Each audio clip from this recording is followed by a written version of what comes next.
নমস্কার, অদ্বৈত বেদান্ত চ্যানেলে আপনাকে স্বাগত এবং আপনার মধ্যে বিরাজমান চৈতন্য স্বরূপ ঈশ্বরকে প্রণাম জানাচ্ছি। নিসর্গদত্ত মহারাজকে তার শিষ্য জিজ্ঞেস করছে, মহারাজ আমি কি? মহারাজ উত্তর দিচ্ছেন, তুমি কি বা কে, তার থেকে তুমি কি নও সেটা জানা বেশি গুরুত্বপূর্ণ। কারণ তুমি কি সেটা শব্দ প্রকাশ করতে পারবে না। শব্দ শুধু সেটাকেই প্রকাশ করতে পারে যা পঞ্চ ইন্দ্রিয় গ্রাহ্য। আত্মজ্ঞান বলেও কিছু থাকা উচিত নয়, কারণ জ্ঞান হলো পঞ্চ ইন্দ্রিয় গ্রাহ্য বিষয়ের বর্ণনা। কিন্তু তুমি পঞ্চ ইন্দ্রিয় গ্রাহ্য বিষয়সমূহ নও, তাই জ্ঞান তোমাকে প্রকাশ করতে পারে না। নিজেকে জানতে হলে তুমি কি নও তা জানতে হবে।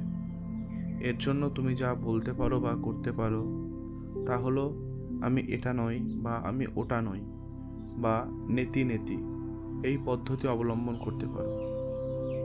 তুমি নিশ্চিত করে বলতে পারো না যে এটা আমি। কেউ যদি বলে যে এটা আমি, তবে তা সম্পূর্ণ অর্থহীন। তুমি যা কিছু নির্দিষ্ট করে বলতে পারো নিশ্চিতভাবেই তা তুমি নও। তুমি কিছু একটা হতে পারো না। তুমি অনির্বচনীয়, অকল্পনীয় এবং ইন্দ্রিয় গ্রাহ্য নও। কিন্তু আবার তোমাকে বা তুমি ছাড়া কোনো ইন্দ্রিয় কাজ করতে পারে না। তুমি ছাড়া কোনো কিছুর কল্পনা করাও সম্ভব না। তুমি হৃদয়ের স্পন্দন অনুভব করো, মনের চিন্তা তুমিই দেখো, শরীরকে কাজ করতে তুমিই দেখো।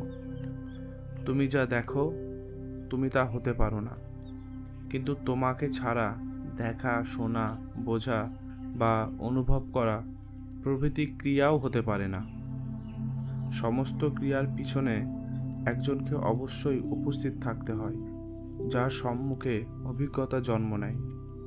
প্রত্যেক অভিজ্ঞতার একজন দ্রষ্টা থাকা আবশ্যক, যে প্রত্যেক অভিজ্ঞতার মালিক।